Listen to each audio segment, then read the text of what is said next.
Why do we need to delete a vendor from our vendor list? There may be a number of reasons for that. ہمیں پتہ ہونا چاہیے کہ ہمیں vendor کو delete کرنے کی کیا ضرورت پیش آ رہی ہے.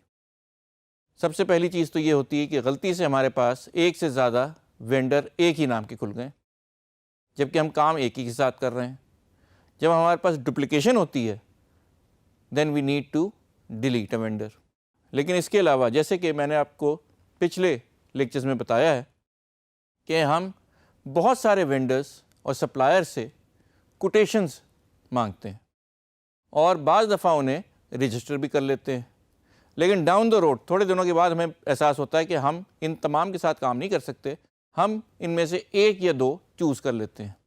اور بہت سارے وینڈرز جو ہم نے رجسٹر کر لیے ہوتے ہیں ان کے ساتھ کبھی بھی کام نہیں کرتے. جب بھی ایسا ہوتا ہے we need to delete those vendors because they are basically cluttering up our vendor list. اور جو ایسے وینڈرز جب ان کی تعداد بڑھ جاتی ہے تو بعض دفعہ ہمیں انہیں ڈیلیٹ کرنا پڑتا ہے.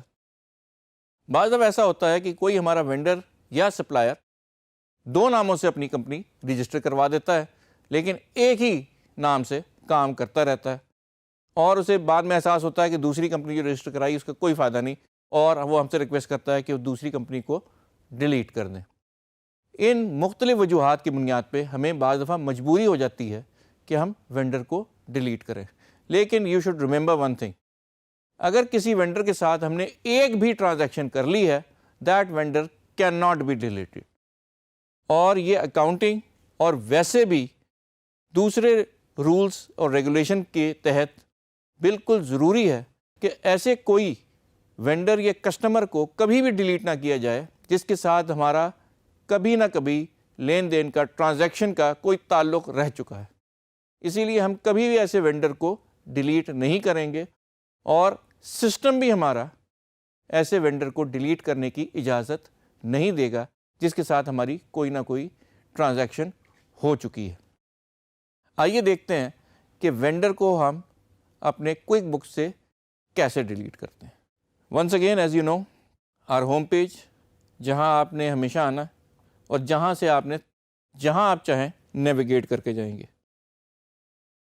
کلک آن وینڈرز اور ہمارے پاس سامنے ایک وینڈر کی لسٹ کھل گئی ہے. ان تمام وینڈرز میں سے ہم نے یہ فیصلہ کیا ہے کہ یہ جو ہمارا آخری وینڈر ہے اس کو ہم ڈیلیٹ کر دیں گے. All you have to do is right click after selecting the vendor and say delete vendor. جیسے ہی ہم نے یہ کیا ہمارے سامنے ایک پاپ اپ ونڈو آ گئی ہے جو کہہ رہی ہے پرابلم کیا ہے, دس vendor cannot be deleted because there is a transaction associated with it. اس کا مطلب یہ ہے کہ کوئک بکس کو پتہ ہے کہ جس کے ساتھ کوئی ٹرانزیکشن موجود ہے اس کو میں نے ڈیلیٹ نہیں کرنا اور یہ آپ کو ڈیلیٹ کرنے نہیں دے گا. یہ نہ صرف کوئک بکس کے اصول کے خلاف ہے, یہ اکاؤنٹنگ کے اصول کے خلاف بھی ہے کہ آپ کسی وینڈر کا اپنی بک سے پیج پھاڑ کے نکال کے باہر نہیں پھینک سکتے. If there is a transaction associated with it وہ ہمارے پاس موجود رہے گی بھلے سال 2 سال 3 سال ہو جائے.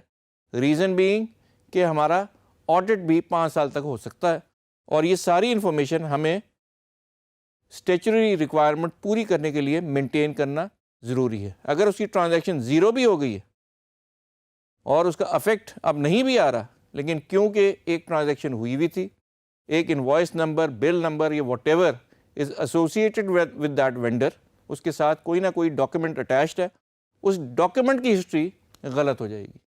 اس لیے ہم اس وینڈر کو ڈیلیٹ نہیں کریں گے. اب اس وینڈر کو دیکھیں, اس کے ساتھ کوئی چیز بھی اٹیچڈ نہیں ہے. So all you have to do is right click, go down to delete vendor and delete it. System آپ سے پوچھ رہا ہے are you sure you want to delete this vendor. Reason being again کبھی بھی deletion والا کام بغیر پوچھے کنفرمیشن کے سسٹم آپ کو اوکے نہیں کرنے دے گا. وہ آپ سے پوچھتا ہے کہیں غلطی سے تو نہیں ہو رہا, اسی لیے آپ کے پاس ایک آپ نے خود کیا, اس نے اب آپ سے سوال کیا, کنفرمیشن ہے are you sure you want to delete this vendor. آپ نے کہا okay. The moment you say okay that vendor has been deleted from your list. Now that vendor who was deleted from your list had no transactions associated with him. اس کے ساتھ ہماری کوئی accounting transaction نہیں تھی, صرف اس وجہ سے system نے اسے ڈیلیٹ کرنے دیا ہے. ابھی آپ یہاں دیکھ سکتے ہیں کہ ہمارے پاس بہت سارے وینڈرز ایسے ہیں جن کے اکاؤنٹ نمبر نہیں ہیں, اور یہ وہ وینڈرز ہیں جن کے اکاؤنٹ نمبر موجود ہیں. جیسے کہ میں نے آپ کو پہلے بتایا تھا, ہو سکتا ہے یہ وینڈرز وہ ہوں جن کے ساتھ ہم ریگولرلی کام نہیں کر رہے, اور یہ اضافی طور پہ ہمارے پاس موجود ہوں. اگر ایسی صورتحال ہے تو ہمیں چیک کرنا چاہیے کہ ایسے کون کون سے وینڈر ہیں جن کے ساتھ ہمارا کوئی بھی ٹرانزیکشن کا رشتہ قائم نہیں ہو سکا اور ہمارے پاس لسٹڈ ہیں, اور گاہے بگاہے ایسے غیر ضروری وینڈرز کو ہم اپنی لسٹ سے آؤٹ کر دیں. ریزن بھی اگر ہم آؤٹ نہیں کریں گے اور سبسیکوینٹلی اس وینڈر کے ساتھ کام شروع کر دیں گے تو یہ بہت زیادہ چانس ہے کہ اس کی رجسٹریشن ڈپلیکیٹ ہو جائے. ایک جب ہم نے کام نہیں کیا لیکن سبسیکوینٹلی ڈاؤن دا روڈ ہم نے اس کے ساتھ کام شروع کیا اور اس کو رجسٹر کر لیا, ایک ہی نام ایک ہی ایڈریس کے ہمارے پاس 2 وینڈر آ جائیں گے. آپ کے پاس ٹائم بھی ہوتا ہے, آپ دیکھ بھی سکتے ہیں, ٹولز بھی موجود ہیں. All you have to do is scrutinize the list of those vendors whose information shows either a zero balance or no account number. آپ چیک کریں ان میں سے کون سے ایسے غیر ضروری ہیں جو آپ ہٹانا چاہتے ہیں, انہیں مارک کریں اور ڈیلیٹ کر دیں. This way you are going to keep your list restricted to those vendors with whom you are working with. جس کے ساتھ آپ کام کر رہے ہیں وہ لسٹ میں موجود رہیں گے, جن کے ساتھ نہ آپ نے کام کرنے کا کوئی ارادہ ہے, صرف لسٹ میں موجود تھے غیر ضروری وینڈرز, وہ ہمیشہ صاف کرتے رہنا چاہیے. یاد رہے کہ کمپیوٹر میں یہ پاسبل ہوتا ہے, ریٹن ریکارڈز میں یہ پاسبل نہیں ہوتا, اس لیے ہمیں کمپیوٹر کا پورا فائدہ اٹھانا چاہیے. Thank you very much.